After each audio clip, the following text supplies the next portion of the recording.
Salve, salve, querido e querido ouvinte, sejam todos e todas muito bem-vindos e bem-vindas a mais um episódio especial do Estrangeiro, o podcast de política internacional do Brasil de Fato, hoje nesta quarta-feira de cinzas, dia 18 de fevereiro, esse episódio que está sendo gravado justamente por conta dessas festividades de carnaval, mas que não deixa de ser transmitido aqui por todos os canais do BDF, na Rádio Brasil de Fato, no YouTube do Brasil de Fato, em todas as redes do BDF. Estamos aqui sempre de pé no chão, de olhar atento, porque não passarão. Hoje muitas referências aqui serão feitas, porque o tema do episódio é literalmente histórico.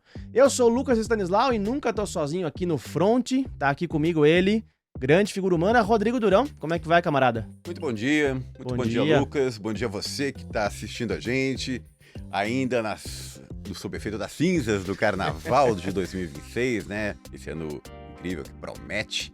Mas estamos aqui fazendo o estrangeiro, fazendo estrangeirices, o nosso time de correspondentes nos 5 cantos do mundo, né? Na Rússia, na Venezuela, na China, em Cuba e também no Haiti. E hoje muito mais além, né? Com novidades por aí, uma convidada especialíssima, né? Direto da Europa, a gente apresenta ela daqui a pouco. A gente tá, na verdade, expandindo, né, Lucas? Exatamente. Esse ano a gente já teve convidado nos Estados Unidos, agora na Europa, na Espanha. Ou seja, o estrangeiro não cansa de causar surpresa, trazer novas experiências para o nosso leitor. Um scratch, né? Recheado aqui. Sempre, cada vez mais. Lembrando que você pode acompanhar o estrangeiro toda quarta-feira às 3 da tarde e também no YouTube do Brasil de Fato, no Instagram, Facebook, nas redes sociais do Brasil de Fato, também na rádio FM para quem está em São Paulo, 98.7. Manda sua mensagem pra gente. Perfeitamente. Hoje o programa é gravado, então a gente tá aqui no YouTube e no Spotify e nas redes sociais. Então, manda sua mensagem, vai faltar aquela interação ao vivo, mas a gente tá de olho aqui nas suas mensagens, nos seus comentários. Fala com a gente, entre em contato para vir fazer o programa com a gente, porque a gente quer construir isso de maneira coletiva. E hoje é o programa Pura Ressaca, né? Um programa pós-carnaval, um programa que promete te levar para caminhos históricos aí, porque hoje a gente vai tentar algo diferente aqui, né, Durão? Exatamente. Vamos inaugurar aqui um selo, o Estrangeiro História, é isso mesmo? Um pouco mais de verniz, um pouco mais de elan aqui no nosso estrangeiro, que chique, né? Hein? Afinal de contas, quem não conhece a história está condenado a repeti-la, né? Perfeitamente. Ser uma vítima dessa própria ignorância que a gente está lutando para que isso não se perpetue. Mas hoje a gente vai falar de tema histórico, Lucas. Perfeitamente. Tem uma efeméride esse ano, 2026, não é mesmo? Uma efeméride de 90 anos, 90 anos de uma das primeiras lutas contra o fascismo na Europa. A gente está falando da Guerra Civil Espanhola, que começou em 1936, terminou em 1939, às bocas já da Segunda Guerra Mundial. E foi, como a gente falou, uma luta entre o mundo polarizado. A década de 30, não só da Europa, mas no mundo, foi, via de regra, uma década extremamente polarizada, como essa que a gente está vivendo hoje, em que se opunham as forças progressistas, forças de esquerda, contra as forças reacionárias, o conservadorismo, a monarquia, o fascismo, que estava crescendo a olhos vistos, ano após ano, naquela Europa dos anos 30. Europa que vinha de problemas econômicos sérios causados pela queda da Bolsa de Nova York, o crash da Bolsa de Nova York de 29, que acabou tendo repercussões no mundo inteiro, causando uma grande depressão econômica e que acabou alimentando o fascismo. Na Espanha isso aconteceu de 1931 a 1936. A Espanha foi governada por um governo de esquerda, um centro-esquerda, um governo fraco, que conseguiu alguns avanços sociais, mas conseguiu desagradar também a própria esquerda, que era composta por socialistas, comunistas, e também uma outra vertente que acabou perdendo essa força política séria, que eram os anarquistas. Durante os 100 anos foram uma força da esquerda relevante, mas que acabaram, enfim, em 1936, entrando em conflito com os fascistas, com os monarquistas, setores mais reacionários, e que eram apoiados também pelos outros estados fascistas que estavam crescendo na Europa.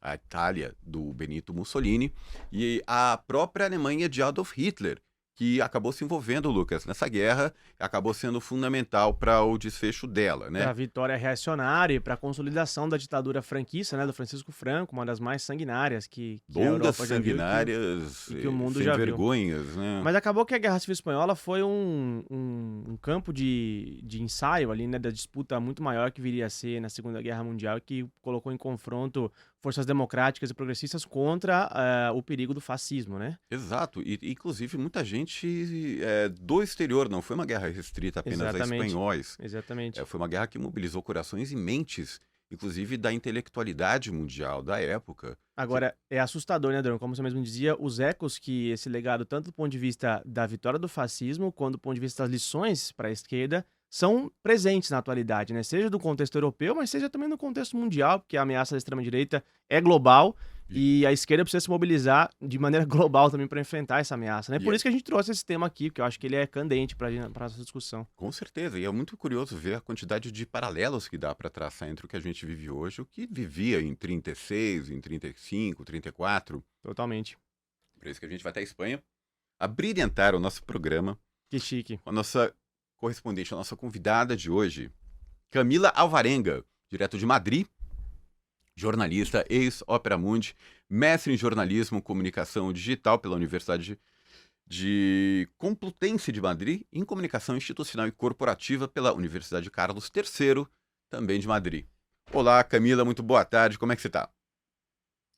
Tudo bom, pessoal? Como vocês estão? Muito feliz de estar aqui, muito contente de reencontrar o meu companheiro Lucas. Bons tempos de Rádio Troika, de Opera Mundi, é um prazer. Muito obrigada pelo convite. Obrigadão, Camila, por estar aqui com a gente. Ô, Camila, eu já começo te perguntando como é que estão os preparativos, como é que está o clima aí para essa efeméride redonda, 90 anos da Guerra Civil Espanhola. Esse é um assunto que se fala ainda, é um assunto que está nas bocas e corações dos espanhóis. E em que sentido, né? Qual que é o peso que isso tem hoje para o espanhol médio, toda essa bagagem histórica? Olha, se eu sou sincera, eu acho que não se fala o suficiente sobre esse tema, né? Do ponto de vista educacional, na Espanha, o currículo espanhol, quando chega na parte da Guerra Civil e a ditadura do Franco, é um tema que eles passam de forma superficial, estudam de forma superficial. Eu acho que as pessoas ainda não têm noção do que a sociedade espanhola ainda herda desse momento, as consequências que isso ainda tem para os dias de hoje. Infelizmente, a direita está ganhando muita força aqui na Espanha, principalmente as juventudes. Talvez isso seja um reflexo de que nas escolas não existe uma educação crítica com relação à Guerra Civil, à ditadura de Francisco Franco. O tema da República é muito tabu ainda.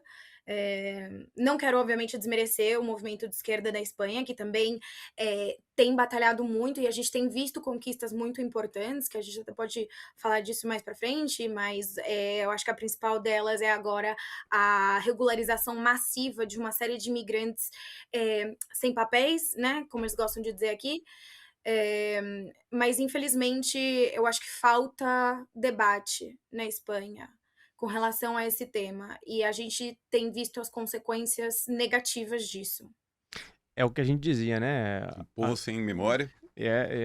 Tá condenado a repetir essa história tenebrosa, Mas né? Curioso, né, Lucas? Assim, falando em memória, a quantidade de memória que a Guerra Civil Espanhola traz pra gente até hoje. Com certeza. Eu estava falando de quinta coluna, que é um termo que surgiu nesse conflito. Exato. Tantas Para outras... designar a traição dentro do movimento da esquerda, né? Exato. Mas você vê que um dos quadros mais famosos de todos os tempos é uma representação dos horrores da guerra, a Guernica de Pablo Picasso, né?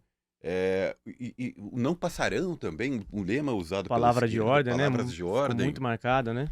Pois é, entrou na história de uma maneira forte. E hoje, para gravar esse episódio vindo para cá, eu vim ouvindo as canções gravadas pelo Rolando Alarcón, as grandes canções da Guerra Civil Espanhola, né? Que são aí um patrimônio da humanidade, um grande cancioneiro popular, progressista de esquerda, né? Que inclui até The Clash. Exatamente, Spanish Bombs. Aí o cabedal cultural aí é bem vasto sobre a Guerra Civil Espanhola. Mas eu quero aproveitar essa deixa então aqui para falar falando de música, de cultura e tal, para chamar o nosso outro convidado, o Miguel Stedley, historiador, cientista político e autor aqui da casa, né, do Boletim Ponto, essa newsletter fabulosa que você, se ainda não assinou, tem que assinar.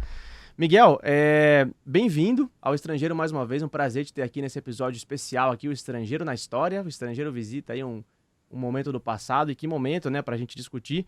E eu queria começar te perguntando um pouco das origens do conflito, né, da Guerra Civil Espanhola. Como é que estava a Espanha naquele momento, uma república ali ainda recém-constituída, um país ainda muito empolvorosa, né, herdeiro ali de batalhas que datam ali desde o século XIX, né, um pouco essa construção do liberalismo espanhol, que foi sempre muito conturbado, né, vindo ali desde Cádiz até as forças miguelistas, enfim, muita briga ali, né, muita treta mesmo para construir o Estado espanhol. E queria que você falasse um pouco desse contexto e como é que se dá a formação desse movimento fascista tão forte, né, que ameaçou ali aquela república ali recém-constituída. Oi, Lucas, Durão, Camila, bom estar aqui de volta. É muito complexo porque, ao mesmo tempo que a gente costuma se referir, né, à Guerra Civil Espanhola, mas como o Durão falou, talvez não tenha tido uma guerra tão internacionalista quanto a Guerra Civil, né, na Espanha, né? Então, a gente tem questões que são locais. O fato de você tem uma antiga potência imperial, né, colonizadora, a Espanha, chegando ao século XX como um país periférico dentro do capitalismo, um país que não fez as suas reformas estruturais capitalistas, quer dizer, permanece uma monarquia, alta concentração de terras, desigualdade social, etc. E, ao mesmo tempo, você tem transformações naquele início do século XX que, obviamente, tem os seus reflexos na sociedade espanhola. A gente está falando 20 anos depois da Revolução Russa, a gente está falando de um movimento operário, socialista, crescente em todo o mundo, em especial na Europa, né? Mas, ao mesmo tempo, uma onda conservadora muito forte, seja por influência, né, pensando ainda em sul da Europa, né, da Itália ali, vocês já mencionaram o Mussolini, o fascismo, a força do nazismo na Alemanha, que tinha um impacto, né, por toda a Europa, inclusive um impacto de atração, né? Pós-Hollywood parece que era o mundo contra o nazismo, mas a gente encontra na imprensa brasileira, na imprensa internacional, na imprensa dos Estados Unidos, assim, uma admiração pela ordem que os nazistas estavam estabelecendo na sociedade alemã, uma reconstrução pós-guerra, uma recuperação da dignidade, né? Então, tudo isso tem efeito. E aí encontra na Espanha uma sociedade que é muito parecida com Portugal também, que é outro governo fascista que vai durar também quase 4 décadas, né? Perfis muito semelhantes, assim, uma estrutura agrária intocada, uma sociedade altamente católica e conservadora, né? Então, se junta esse conservadorismo histórico da sociedade espanhola, e no caso da portuguesa também, com essa nova forma de organização reacionária do fascismo, acaba, e óbvio, onde é que se concentram, né, os setores mais conservadores da sociedade, além da Igreja Católica, né? No judiciário. Sim. E nos militares, né? Então, é muito semelhante, claro, nas suas devidas proporções, quando a gente pensa a ascensão do bolsonarismo e do neofascismo no Brasil, a gente também encontra, né, setores militares, setores cristãos conservadores, sejam evangélicos, sejam católicos, né, judiciário, obviamente, né, então esses setores mais conservadores da sociedade. Então, ali a gente teve tanto os problemas estruturais da Espanha, mas também esses ventos, sejam progressistas, sejam ventos conservadores, e aí, como vocês já mencionaram, num contexto político de polarização, de uma vitória difícil dos republicanos, é uma república que se institui de uma forma bastante débil, né? Não foi algo irreversível como foi em outros países, tanto que, né, a vitória do franquismo restaura a monarquia, né? E não posso deixar de perder a deixa que vocês colocaram sobre esses impactos, né? Enquanto a gente estava aqui começando o programa, eu ia pensando assim, a quantidade de filmes que a gente tem até hoje, Guillermo del Toro, né? Você tem Espinha do Diabo, Labirinto do Fauno, Sim. Pedro Almodóvar, né? Você tem na literatura Javier Cercas, né? Soldados de Salamina, importantíssimo para pensar isso que vocês estavam debatendo com a Camila sobre a memória, né? Que é um livro impressionante, mas também um belo filme espanhol sobre isso, vai se estendendo até o futebol, né? Onde o Eric Cantona é neto, né? De republicanos espanhóis e tem um estádio com o nome dele na França. Quando foi nomeado com esse nome, ele disse: olha, agradeço porque foi a cidade que recebeu meus avós quando eles fugiram da Espanha, né? Então, tem impactos 90 anos depois profundamente enraizados e agora que boa parte da produção do George Orwell está em direitos públicos, tem sido relançado muito no Brasil o Lutando na Espanha em homenagem à Catalunha, que é as reflexões do George Orwell, um desses brigadistas internacionais, né, que passou pela Guerra Civil Espanhola, que inspirou talvez o mais bonito filme sobre isso, Terra e Liberdade, do Ken Loach. Né? Então tem muita coisa ainda, né? Não é só uma memória que permanece, né? São essas reflexões que a gente estava falando que permanecem em pauta e que vão continuar, né? Da gente não se encerra na conclusão da guerra todas as lições e aprendizagem daquele período. Cantona é o autor de uma das voadoras mais emblemáticas da história. Que fez 31 anos recentemente, né? Em 95 ele resolveu fazer essa voadora cinematográfica no peito de um fascista num jogo de meio de semana gélida do campeonato inglês, e que recentemente eu vi ele falando que, viu, Miguel, é sempre um bom dia quando você dá um chute no peito de um fascista. Palavras de Eric Cantona, esse incrível jogador. Mas, Miguel, você falando aí, eu não consegui não fazer um paralelo também com o que a gente está vivendo, porque no começo da Guerra Civil Espanhola, os republicanos pediram, imploraram, apelaram para que outras nações democráticas ajudassem a preservar essa democracia espanhola, caindo em ouvidos poucos. A Europa preferiu fazer novamente, olhar para o outro lado, se omitir e fingir que nada estava acontecendo enquanto o fascismo crescia. Algo parecido como estender esse tapete vermelho para um presidente dos Estados Unidos que está ameaçando tomar um pedaço da Europa, né? Então você vê que as coisas estão, de alguma maneira, se repetindo, né? Olha, eu acho que primeiro, Durão, no final do ano passado, de 2025, nós lançamos para o Instituto Tricontinental um estudo bastante robusto demonstrando como quem, na verdade, venceu a Segunda Guerra Mundial foi o Oriente, foi a China, foi a União Soviética. E uma das coisas que a gente vai demonstrando nesse estudo, que é bastante robusto, como os países, depois chamado Bloco Aliado, né, da Europa e dos Estados Unidos, foram lenientes, deixaram o monstro nazista crescer desde que ele atacasse a União Soviética, desde que ele fosse um problema para os soviéticos, eles deixaram essa ameaça crescer. Né? Então, de fato, a Espanha não poderia ser atendida, porque fazia parte do jogo da Inglaterra, da França, dos Estados Unidos, né? Uma espécie de coexistência pacífica que, obviamente, não aconteceu com a Alemanha nazista, mas dentro do projeto que havia dessas impérios decadentes, como a Inglaterra, etc., e esse capitalismo nascente, essa potência nascente que era os Estados Unidos, não tinha interesse algum de contrapor com a Alemanha, e foram levados, digamos, pela própria Alemanha a esse processo de enfrentamento. No fundo, se sonhava que eles fossem caçar os comunistas, assim como muito da social-democracia, dos liberais brasileiros esperavam que o Bolsonaro fosse fazer o trabalho com a esquerda brasileira e depois tudo voltaria ao normal, né?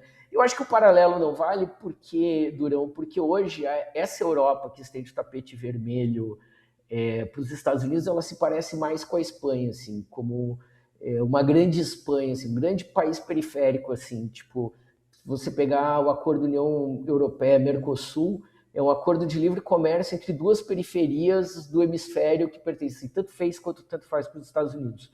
Né? Eles estão lá enlameados na Ucrânia, não sabem como sair, não sabem como fazer, dada essa subordinação. Então, é um satélite menor, pode ter muita pompa, pode ter uma história antiga gigantesca, mas do ponto de vista da disputa geopolítica mundial hoje, a Europa, não vou dizer irrelevante, mas ela não apita nada. A opinião da Europa sobre... Então, inclusive, se o Donald Trump quiser levar a Groenlândia, problema deles. Assim, a reação deles é irrisória. Agora, para a gente aprofundar um pouco mais nesse contexto político atual espanhol, eu queria até trazer a Camila de novo para a discussão, porque, de alguma maneira, Cami, as forças políticas hoje que protagonizam a política espanhola têm ligação direta com o período da Guerra Civil, né? Você tem ali o PSOE, que é o Partido Socialista Operário Espanhol, do Premier Pedro Sánchez, então é um partido que está no governo, né? Que é um partido surgido no século XIX, que era a maioria no momento da República, né, da Guerra Civil Espanhola. Você tem, de outro lado, o PP, que é o partido da direita, entre aspas, tradicional, que abrigou muitos franquistas depois do fim da ditadura do Franco. E, por outro lado, você tem a extrema-direita vindo muito forte com o Vox, aí eu queria que você comentasse essa relação há um saudosismo da ditadura franquista, do momento da construção do fascismo espanhol, por parte dessa extrema-direita, né, que chega muito perigosa e cooptando esses setores do PP e dessa direita considerada tradicional até o momento, né, que acho que nem dá mais pra gente, talvez, usar esses termos. Então eu queria que você falasse, Camila, há essa relação entre o momento da ditadura do Franco com a extrema-direita espanhola, como é que você dá isso? E principalmente na juventude, né, que a gente sabe que tem um papel muito decisivo na hora do voto, na hora de fazer campanha, na hora de ir pra rua, na hora de decidir os rumos do país. Sim, exatamente. Vamos por partes, Vamos. então.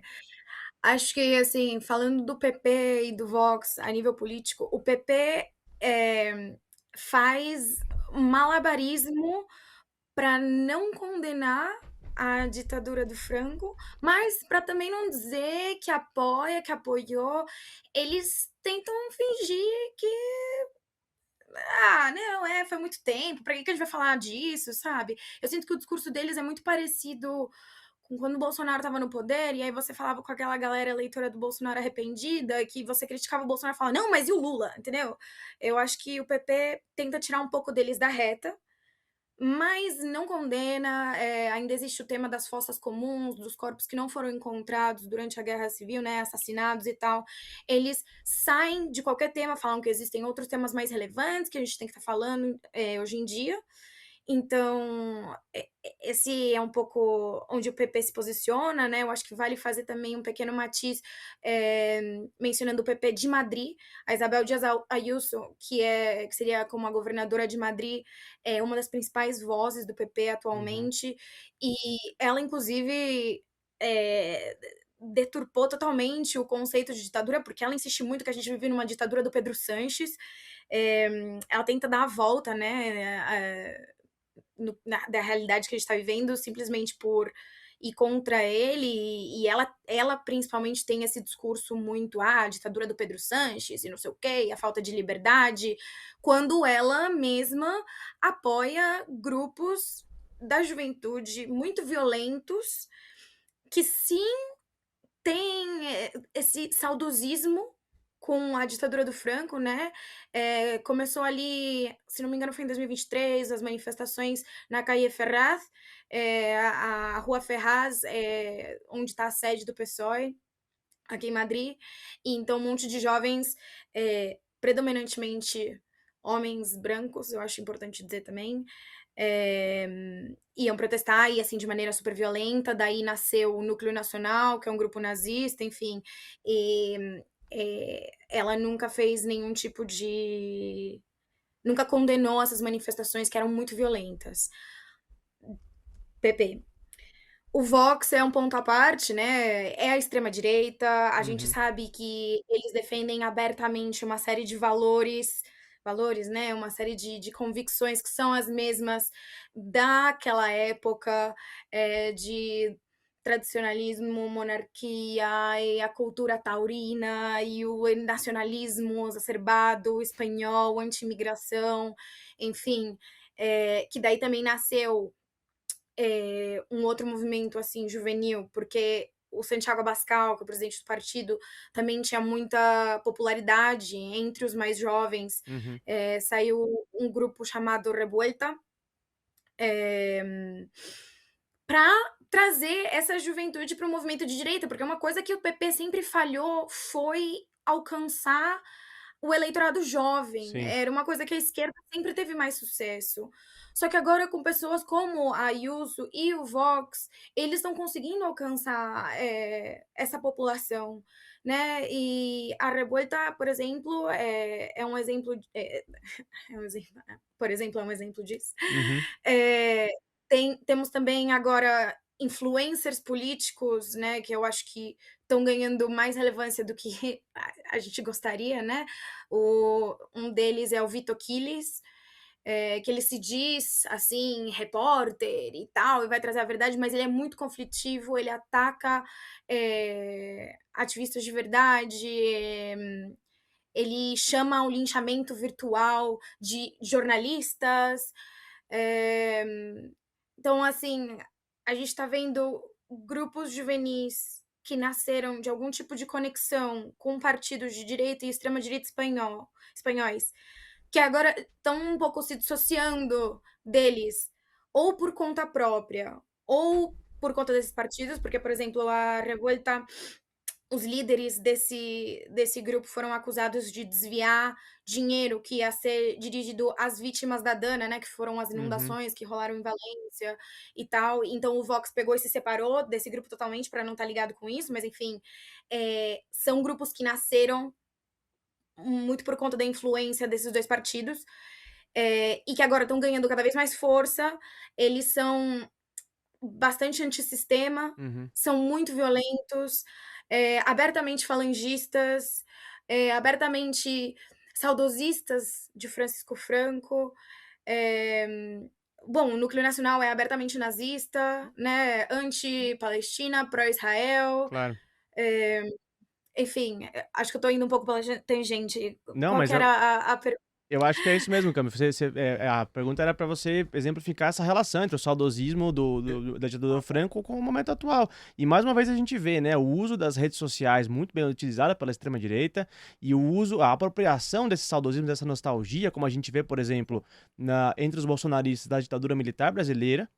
Uhum. E outros movimentos de extrema-direita, como, por exemplo, talvez o MAGA com o Reagan, né? Tem toda o próprio Milley com o Menem, que apesar de não ser uma figura extrema-direita, é uma figura reivindicada pelo campo, por conta da agenda econômica. Então, essa associação entre nostalgia, saudosismo com a extrema-direita, ela é real e muito perigosa, né?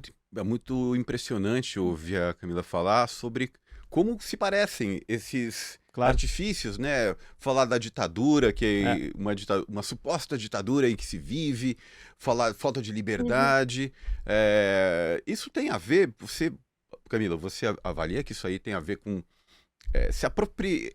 Esses símbolos internacionais foram aplicados na Espanha, os Red Pills espanhóis, os Pílula Roja, estão aumentando aí. Isso faz parte desse movimento global, que a Espanha é apenas mais um país que capitulou, setores da juventude capitularam perante esse avanço da extrema-direita? Ah, com certeza, Durão. Eu acho até que demorou para chegar na Espanha. Eu acho que a gente viu isso antes, né? Como o Lucas falava das redes sociais e tal. Eu acho que a gente viu o perigo que isso teve no Brasil, nos Estados Unidos, com o Trump e tal. E eu acho que aqui na Espanha a gente só concebia o Vox como sendo o perigo, né? Principalmente quando eles entraram no parlamento. E agora a gente está vendo que isso começa a permear pela sociedade espanhola, pelo movimento jovem, nas redes sociais, muito desses movimentos né, incel, red pill, contra as mulheres, contra as conquistas que a gente vem tendo, né? Eu acho que, né, bom, todo movimento de esquerda tem uma reação de direita, né? Então, a gente teve algumas conquistas importantes a nível social e político, né? Como sendo da esquerda desde a lei trans na Espanha até a reforma trabalhista. Então, eu acho que isso está encontrando resistência por esses setores da direita espanhola que estão se radicalizando cada vez mais e sendo cada vez mais... Né, as pessoas perderam vergonha de serem preconceituosas, perderam a vergonha de serem racistas, perderam vergonha de serem homofóbicas, de serem machistas, porque a gente tem essa representação no parlamento. Então, talvez eles já estivessem assim antes, né? Talvez a gente já... né? Talvez não seja uma coisa de agora, o movimento Red Pill, mas é verdade que agora, aqui na Espanha principalmente, isso é cada vez mais visível. Sim. Essas pessoas falam cada vez mais abertamente, não tem essa vergonha de ser preconceituoso. Tiraram as máscaras, né? Tiraram as máscaras não só na Espanha, no Brasil, em todo lugar, e há forças reais que legitimam esse discurso. É curioso que tanto a Espanha como a Argentina foram países em que a repressão de direita foi brutal. Foi muito hostil e ainda viva na memória. Tem muita gente mesmo que... A ditadura do Franco acabou em 75, né, quando o cara morreu. Da Argentina foi em 83. Né? Então, e são países que costumavam usar essa memória como um escudo contra a volta desses seres das trevas. Exato, né? exato. Que agora não está funcionando mais. É que eu acho que assim... Ai, perdão, Lucas. Não, pode ir, Cami, pode ir. É que eu acho que uma coisa que aconteceu na Espanha, que também é parecida com o Brasil, não houve... a gente não conseguiu acabar com a ditadura, né? A Espanha não houve um movimento revolucionário que botou fim à ditadura. Né? Da mesma forma que no Brasil teve a transição, realmente a ditadura do Franco acabou quando ele morreu. Então, eu acho que isso prejudicou muito a reflexão que se fez, a memória que se construiu. Obviamente, existe muita dor ainda relacionada, né? E principalmente quando acabou, ainda era tudo muito doído e as pessoas tinham isso mais presente, mas hoje em dia, como não houve um processo de fim ou ruptura com a ditadura do Franco, foi ele morrendo, e como eu mencionei, o currículo nas escolas, né, o currículo educacional não foi feito para refletir de forma crítica sobre esse período. E eu também falo isso, eu estudei num colégio espanhol, enfim, então eu lembro disso, estudando, não houve essa reflexão crítica, que eu acho que no Brasil a gente sim conseguiu fazer, a gente tem uma memória mais crítica sobre o nosso passado e sobre a ditadura, e aqui na Espanha isso foi se perdendo. Claro. Então, esse é o resultado. Queria até ouvir você, Miguel. A Espanha falhou em acertar contas com o seu próprio passado? E por isso que a gente está vendo isso? Com certeza. A Espanha, o Brasil, o Chile, né? Eu acho que, como vocês enfatizaram, todos esses processos, acho que a Camila foi ao ponto, né? São processos de transição negociados pelo alto, sem participação popular, sem... né? Então, tudo bem, você teve comissões da verdade, você teve políticas, teve setores do judiciário que enfiaram o dedo na ferida, etc., mas foram todas transições controladas, né? E aí o resultado é isso. Também, aproveitando que vocês estavam debatendo com a Camila, uma característica desses movimentos conservadores, seja o nazismo, fascismo, neofascismo, etc., é que eles sempre têm uma promessa de restauração de um passado idealizado. Né? Então, o Hitler fazia isso, Mussolini fazia isso, e, de certa forma, essas novas direitas também.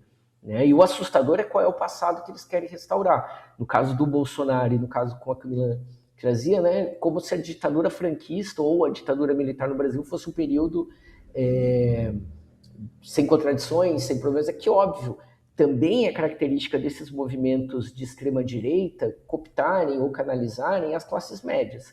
E aí, quando essas classes médias têm algum grau de ascensão do consumo, de estabilidade, etc., elas acabam legitimando esses governos, e são elas também que, em momentos de estabilidade, como é o século XXI, que projetam essa nostalgia de um passado que, na verdade, não foi como eles imaginam, né? Mas que é mais confortável viver num passado idealizado, claro, conservador, etc., do que nessas condições. Quer dizer, se nós tivéssemos tido processos de justiça e memória de fato profundos, né, com prisões, acho que a Argentina até avançou mais do que a Espanha, do que o Brasil, certamente do que o Chile, etc., né?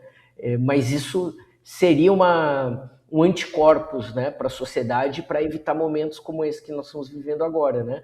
Tanto que até, de certa forma, o Milei ele acaba sendo uma extrema-direita mais anarcocapitalista, mais ultraliberal até do que necessariamente, ainda que ele faça esses flertes, né, com o período ditatorial, e às vezes me parece até muito mais uma provocação contra um outro fantasma que eles ficam procurando e que convém a esses setores, que é o fantasma do comunismo. Exato. Né? Mas contesta os números oficiais, né, de mortos desaparecidos, né? Esse é o grande cavalo de batalha deles lá, né, com relação à memória. Mas parece muito mais para fustigar essa esquerda peronista do que necessariamente no sentido de reivindicar, né? Mas eu acho que nós, como brasileiros, merece muito a nossa atenção. O que foi o fascismo na Espanha, em Portugal, porque é muito próximo. Né? Nós estamos falando de estruturas agrárias, periféricas, dentro do seu sistema, com uma igreja católica conservadora muito importante, né? E que foi estabelecendo os padrões, inclusive culturais. Sim. Né? Então, eu acho que é muito melhor para a gente fazer esses paralelos com Espanha e com Portugal do que talvez com outros países que passaram pelo fascismo, pelo neofascismo, para entender a nossa situação aqui e como se proteger. Ainda que na Argentina, a agenda econômica da ditadura do Martínez de Oz, né, era neoliberal até a medula, né? Os caras venderam todo o Estado, desmontaram praticamente tudo, e o Martínez de Oz, que é uma referência do Domingos Cavalo, que é uma referência pro Milei e pro Caputo, né? Hoje, ministro da Fazenda do Milei. Então, há um fio condutor ali entre a extrema-direita, até na pauta econômica, que explica muito, né, das reivindicações e tal. Sim. Este ano, dia 24 de março, completa 50 anos do golpe de 76 da Argentina, né? A gente com certeza vai trazer aqui materiais especiais sobre essa cobertura. Durão, olha só, aqui no Brasil, de fato, os fascistas não passarão, assim como na Espanha. Não. Mas o seu cartão de crédito, sim, passa, porque a gente precisa do seu apoio e do apoio do ouvinte. E agora eu faço uma pausa aqui pro Merchan para pedir para você, querido e querido ouvinte, apoiar o Brasil de Fato. É isso mesmo, acesse apoia.se/Brasil de Fato. Vem fazer parte aqui do nosso time de apoiadores. A gente precisa da sua contribuição para continuar entregando aqui diariamente conteúdos exclusivos, conteúdos analíticos e também noticiosos sobre os principais fatos do Brasil e do mundo, sempre com essa visão popular que você já conhece. Então, te convido aí, acesse apoia.se/Brasil de Fato. Vem fazer parte aqui do nosso time de contribuintes, porque aqui é isso, né? Não passarão e precisamos do seu apoio para barrá-los todos, os que queremos barrar. Inclusive aqui no YouTube, né? Manda aí o seu superchat, seu super sticker, seu comentário. Abra seu coração. Abra seu coração e seus bolsos aqui para apoiar o Brasil de Fato, por favor. Eu quero voltar com o Miguel, Durão, porque acho que pelo caminho aí ficou uma questão que eu não posso me encaminhar aqui para o final desse primeiro bloco sem tratar. Miguel, que são os chamados eventos de maio, né? Se eu não me engano, são esse o nome histórico que passa para a história como o embate ali interno entre as forças republicanas, né? Entre as forças que defendiam ali, que davam a batalha antifascista, né? Explica um pouco para a gente qual foi a origem desse embate entre comunistas, anarquistas, trotskistas e qual a lição que a gente consegue tirar disso, porque, de fato, havia um contexto histórico ali de uma orientação que vinha da Internacional, né, para barrar qualquer tipo de frente ampla, qualquer tipo de frente com social-democratas, mas isso muda a partir de 1935 com a ameaça do fascismo, e aí a orientação da Internacional muda também, né, e aí começa a tática de frente ampla em vários lugares, inclusive na Espanha. Mas ali no meio do processo isso se rompe de alguma maneira. Explica pra gente como é que se deu essa ruptura, qual a lição que a gente consegue tirar disso, e se isso, de alguma maneira, pavimentou ali a vitória do Franco, se dá pra gente fazer essa associação cruel que alguns historiadores fazem. Eu queria, desculpa, Miguel, só queria fazer pegar uma carona na pergunta do Lucas.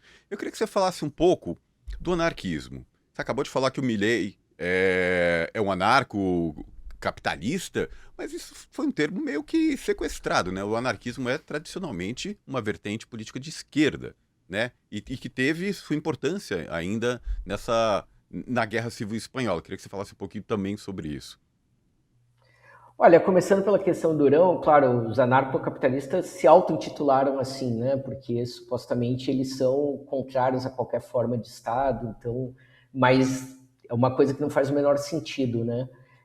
O anarco e o capitalismo, enfim, faz parte das confusões mentais e ideológicas desse grupo. Basicamente, o que eles querem é liberdade absoluta, ou, em outras palavras, aliás, liberdade absoluta soa bem, né? No fundo, o que eles querem nenhuma regra, nenhuma disciplina, não tem que prestar contas para ninguém, enfim, é o capitalismo predador, fora da jaula, de qualquer forma, né? Agora, sobre os eventos de maio, todo o processo, como tudo na Guerra Civil Espanhola é complexo, porque é claro que a gente tem respostas mais simples do tipo, o stalinismo traiu a Guerra Civil Espanhola, traiu a República, etc., né? Ela não tem uma resposta simples e ela é ela é o ápice de um conjunto de movimentos que vinham desde antes da República, que passa pela vitória eleitoral, pela Guerra Civil, etc., né? O que você tem também, entre outras coisas, era o exército republicano, ele era, de certa forma, alguma coisa entre uma milícia civil auto-organizada, etc., que era a característica das milícias anarquistas, né? Inclusive com coisas do tipo eleição para o comandante da brigada, processos de autocrítica constante, etc. E você tinha a assessoria russa, soviética, que exigia um exército formal, organizado nos padrões dos exércitos nacionais, né? Ou seja, com grau de profissionalismo que dispensa uma série de voluntários. Entra a questão também da dispensa dos lutadores internacionais, né? Que isso também afeta muito o processo, quer dizer, desses voluntários que estavam lá, se você tenta algum tipo de pacificação, deixando exclusivamente, mas no fundo saem os comunistas, mas não saem os nazistas, os fascistas italianos, etc., né? Isso acabou eclodindo uma relação que sempre foi delicada e muito pouca unidade, de fato, entre esses setores republicanos em geral, os comunistas, os socialistas e os anarquistas, né? De alguma forma também a gente pode dizer que a Guerra Civil Espanhola, e dentro dos comunistas, os trotskistas e os stalinistas, que também, né, os trotskistas tinham seu partido, o POL, tinham suas milícias, estavam mais próximos ao nível de organização dos anarquistas, tinham seus sindicatos, né? Obviamente, nesse processo de profissionalização do exército também e de controle da região de Barcelona, você começa a ter confrontos por sindicatos, por postos chaves como a companhia telefônica, e aí, como vocês citaram, dentro dos próprios republicanos, essa disputa, né? Eu acho que, de alguma forma, a gente pode dizer que a Guerra Civil Espanhola também encerra a importância ou a relevância do anarquismo na história política mundial. Ela é uma corrente que tem muita força no final do 19, ela está presente na Primeira Internacional, assim como os comunistas, né? Há enfrentamentos do Marx, do Engels com os principais representantes do anarquismo, etc. Agora, o anarquismo acabou se tornando perdendo a sua força, a proporção que tinha no início do século, a presença no movimento operário, etc., de certa forma pelo próprio sucesso do socialismo, né? Quer dizer, os anarquistas não conseguiram o que os comunistas e socialistas tinham, né? Uma república soviética para provar, olha, é possível, né? Claro. Então, muito do anarquismo ficou em pequenas experiências, em comunas, em questões autogestionadas que nunca conseguiram gerar uma escala que você dissesse, olha, é possível, né? Claro. Tanto que você pega o próprio PCB, o Partido Comunista Brasileiro, ele nasce de uma série de fissuras de anarquistas, etc., que vem na efetividade, né? Quer dizer, existe anarquismo até hoje, existem federações anarquistas, mas numa força muito menor do que eles chegaram a ter no século XIX, no século XX. Eu acho que, de certa forma, a última ação com musculatura que o anarquismo teve quanto movimento internacional tenha sido durante a Guerra Civil Espanhola. Agora, mesmo dentro da composição das forças republicanas, eram setores tinham um impulso criativo e dinâmico muito forte, mas uma correlação de forças menor, tanto que eles não conseguem resistir a essa ofensiva normativa, né, do stalinismo, da república, etc. E, ao mesmo tempo, tudo isso vem no momento em que a república já caminha, de certa forma, para a derrota. Era a última tentativa de enfrentamento, né? Então, Sim. também você soma isso ao desespero, ao fracasso, né? Quer dizer, uma condição muito ruim. Agora, o que eu acho que serve de paralelo para a gente pensar, talvez seja o que a Camila estava trazendo antes sobre a conjuntura espanhola. Porque quando a gente está olhando sobre esses partidos de esquerda, aí não quero olhar para o PSOE, mas para o Podemos. Né? A gente também tem um ciclo de 10 anos aí de movimentos de partidos da esquerda europeia, em especial do sul da Europa, dessa periferia, né? Syriza, Podemos, que aparecia com promessas revigoradoras da esquerda, com programas, com métodos, né? Você tem mesmo Barcelona, que você chegou a ter uma boa prefeitura, 2 mandatos, Barcelona em Como, etc., mas que a partir do momento em que eles chegam à institucionalidade de alguma forma, e eu não sou contrário à institucionalidade, por contrário, mas essa transição não foi bem sucedida. E aí nós temos partidos que vêm com potencial emancipatório e que acabam se tornando partidos de regulação da ordem, de legitimação, perdem a sua força antissistema, e eu acho que isso diz muito também sobre alguns movimentos que a gente teve na América Latina, por exemplo, no Chile, né? No último período, no Brasil não dá para dizer a mesma coisa, mas eu acho que aí tem lições também de aprendizados para a esquerda, para o século XXI. Onde é que nós nos perdemos nesses últimos 10 anos, né? O que foi que nós aprendemos e quais são os erros que nós repetimos? Eu acho que isso talvez esteja mais candente para a gente hoje do que talvez as lições especificamente da Guerra Civil Espanhola, né? Acho que a grande lição da Guerra Civil Espanhola é a seguinte: quando o fascismo vence, não sobra nada. É que na Europa também é complicado romper com a ordem, né? Porque no primeiro momento que você levanta a mão, você tem todos os canhões da OTAN apontados contra você ali dentro na fronteira, no vizinho. E então ainda, ali é complicado. E do FMI, né? E do FMI, exatamente. Mas ainda assim, quando você olha o que está acontecendo hoje na Europa, você olha o Pedro Sánchez, poucos governos progressistas ou de esquerda vão tão longe como ele está indo. Exato. Ele é vocal contra Israel, ele denuncia o genocídio, ele anunciou agora que vai regularizar aqui 500 mil de pessoas em situação irregular. Queria até ouvir da Camila. Esses exemplos que eu citei, Camila, você acha que ainda são resquícios, são herança de alguma maneira dessa polarização extrema que a Espanha viveu durante tantas décadas, muito mais do que os outros países europeus, na pele, né? Você acha que é uma decorrência disso ainda ou não? Com certeza, né? Assim, eu acho que a polarização na Espanha acho que sempre foi assim, né? Inclusive depois do fim da ditadura do Franco, né? E eu acho que trazendo um pouco o que vocês estavam comentando antes, né? Acabou a ditadura do Franco e realmente os 2 partidos que tinham eram o PSOL e o PP. Eu acho que talvez partidos como o Podemos tenham caído, tenham perdido sua essência ao entrar na institucionalidade, porque eles tiveram que se adaptar a um sistema basicamente bipartidário que a gente viveu na Espanha desde que houve o retorno da democracia, né? Inclusive também teve os Ciudadanos, e os Ciudadanos também representava essa nova direita, né? E os Ciudadanos caiu no esquecimento, teve seu fim. Acho que o PSOE, acho que para o PSOE foi bom essa nova leva de partidos, porque exigiu que eles retornassem um pouco à essência social-democrata deles, de defesa do bem-estar social. Eu acho que eles tinham caído muito nessa dinâmica simplesmente de ser o polo oposto do PP, mas não necessariamente ser um partido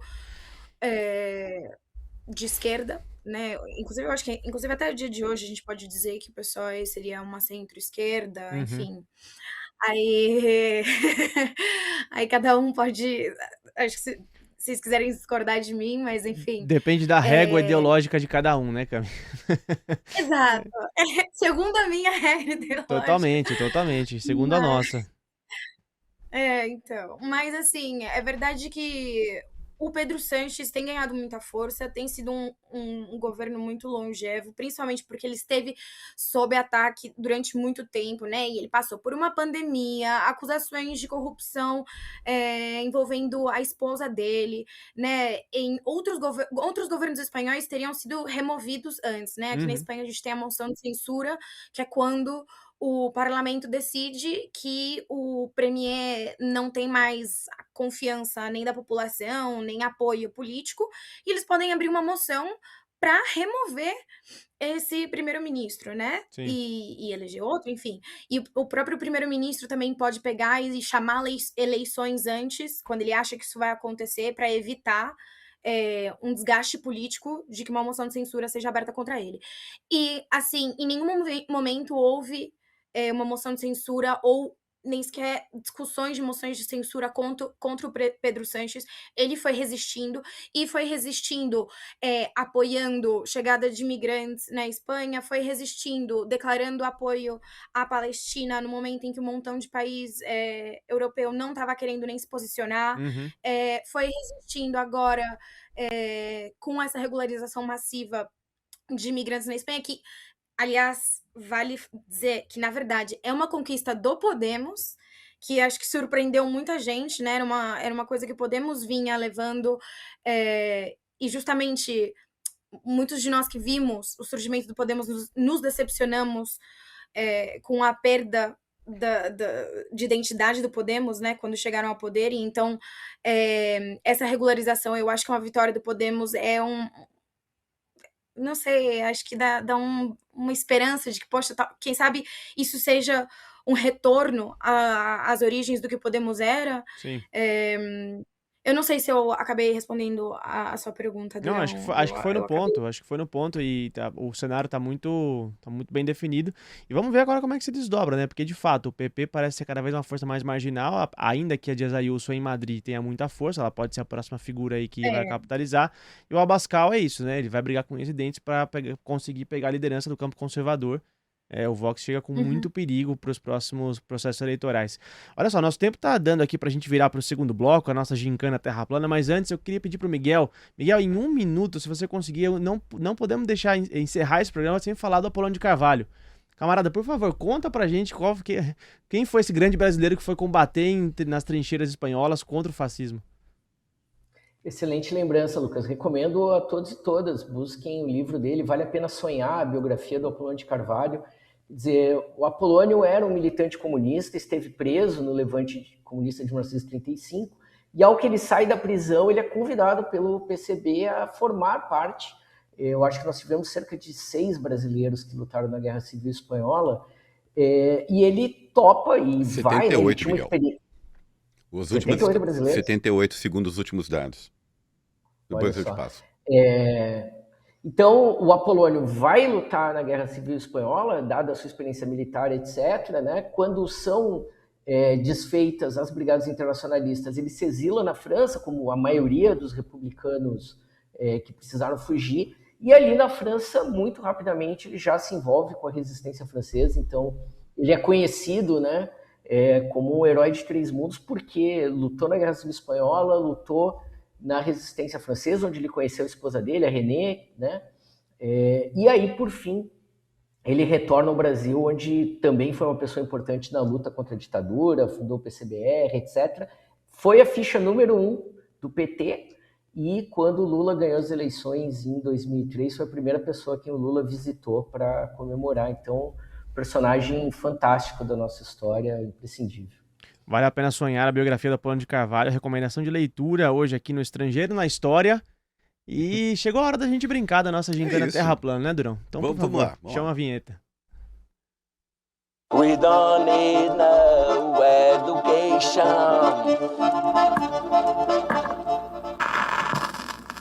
A Terra é plana? Então tá bom.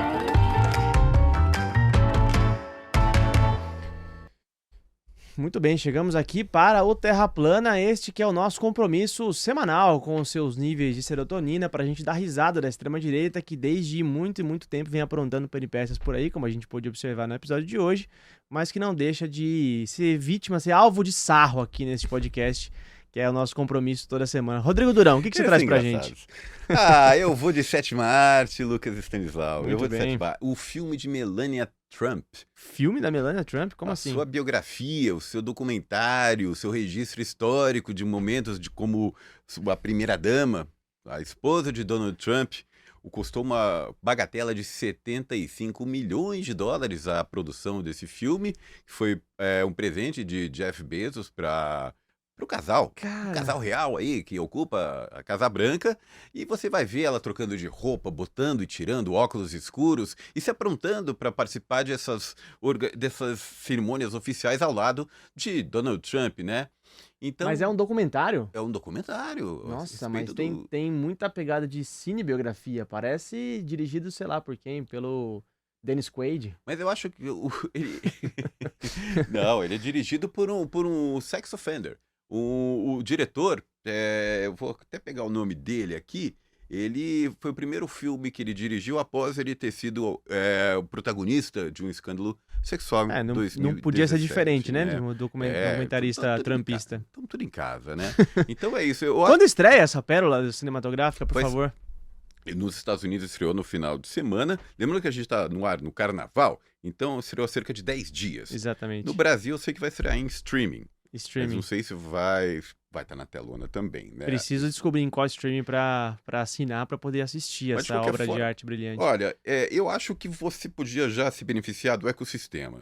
A Melania Trump está dando umas entrevistas muito engraçadas, muito legais mesmo. Ontem eu vi ela respondendo, por exemplo, uma pergunta da Fox News que questionava: Melania, qual a sua hora preferida do dia? E qual era? Ela não respondeu. Ela não respondeu? Não Como assim? respondeu. Não, agora eu acho que a gente não pode encerrar esse episódio do Não, Estrangeiro. Eu acho que tem que aguçar Sem a saber. curiosidade de todo mundo para ir buscar a hora favorita do dia de Melania Trump. Muito bem, a gente vai ter que dar essa matéria no BDF agora, cara. Ah, sim, vamos. Se auto-pauta. Muito bem, passo a bola lá diretamente de Madrid. Camila Varenga, companheira, obrigado por essa presença maravilhosa aqui no Estrangeiro. Um prazer te rever, um prazer protagonizar aqui mais uma transmissão ao seu lado depois de tanto tempo. Obrigado por estar aqui com a gente e traz aí pra gente o seu Terra Plana, por favor. Bom, primeiramente, obrigada, Lucas, obrigada, Duran, obrigada, Miguel. Muito contente de estar aqui com vocês, de estar falando sobre a Espanha. E, enfim, antes do meu Terra Plana, eu ia perguntar para o Durão também qual é a plataforma de streaming, mas por um motivo contrário, Lucas, para eu evitar, porque eu não quero ver, nem quero dar dinheiro. Se você tiver assinado, você vai cancelar, né, a plataforma. Exato, eu vou cancelar. Muito bem. Enfim, o meu Terra Plana é um Terra Plana espanhol, aproveitando. Bom, para dar um pouco de contexto, né, o Júlio Iglesias foi acusado de agressões sexuais por 2 mulheres. Sei lá, eu acho que assim, surpreendendo um total de 0 pessoas, mas enfim, o caso é que a Isabel Díaz Ayuso, governadora de Madrid, decidiu xingar muito no Twitter e dizer que, na verdade, as mulheres violadas, violentadas, abusadas estão no Irã. Ou seja, Olha na só. Europa não. Elas estão no Irã. E que ela não vai formar parte de nenhuma campanha de desprestígio a nenhum artista, e menos ainda um artista tão universal, essas foram as palavras dela, quanto Júlio Iglesias. Meu Deus. Então, sei lá, né? Esse Acho foi o que- famoso desvio de foco, né? E o PT, Meu né? Deus. E o Irã? Mas e o Irã? Exatamente. Exatamente. Que vergonha. Como eu falei no começo. Pois é, quando a galera fala, o Bolsonaro... não sei o quê. Não, mas e o Lula? Ela Exatamente. fez exatamente igual. E o Irã? Então, meu Raplana Péssimo, vai pra ela. péssimo. Dias Lembrando Ayuso, que o melhore. Julio Iglesias foi goleiro do Real Madrid, time do Franco. É sério, jogou na categoria de base do Real Madrid. Muito bem. E É sabemos... sério? Foi Ah, eu goleiro. sabia disso. E tem estatura pra isso, né? Tem. Não, moral. Muito bem, eu trago aqui um Terra Plana, lembrando o nosso querido Laranjão também, Donald Trump, porque lá em sua terra, nos Estados Unidos da América, um influenciador brasileiro que fazia vídeos de apoio ao Trump e de apoio ao ICE foi preso pelo ICE. Ele chegou até nos últimos meses a começar a criticar um pouco mais o ICE e a política migratória mas continuava um apoiador MAGA, continuava um apoiador Trump, mas parece que os seus advogados se confundiram com alguma audiência de custódia que ele tinha que comparecer, ele não compareceu e foi preso pelo ICE por ser um estrangeiro. Bateram na porta dele, toque, toque, toque, e levaram o cara preso embora. Não, assim, é chocante, mais uma vez, nos níveis absurdos que chegaram à política migratória do Trump, que foi tema do episódio do Estrangeiro há 2 semanas atrás, né, Durão? A gente tem tratado muito seriamente esse tema aqui, porque deve voltar também, o regime tá fechando cada vez mais e a gente precisa denunciar isso em prol dos trabalhadores, nossos camaradas estadunidenses. Miguel Stedley, camarada, muito obrigado por mais essa participação aqui, estelar no Estrangeiro. Esse novo formato aqui, Estrangeiro na História. Esperamos que o primeiro de muitos. E para quem vai ser o voto, por favor?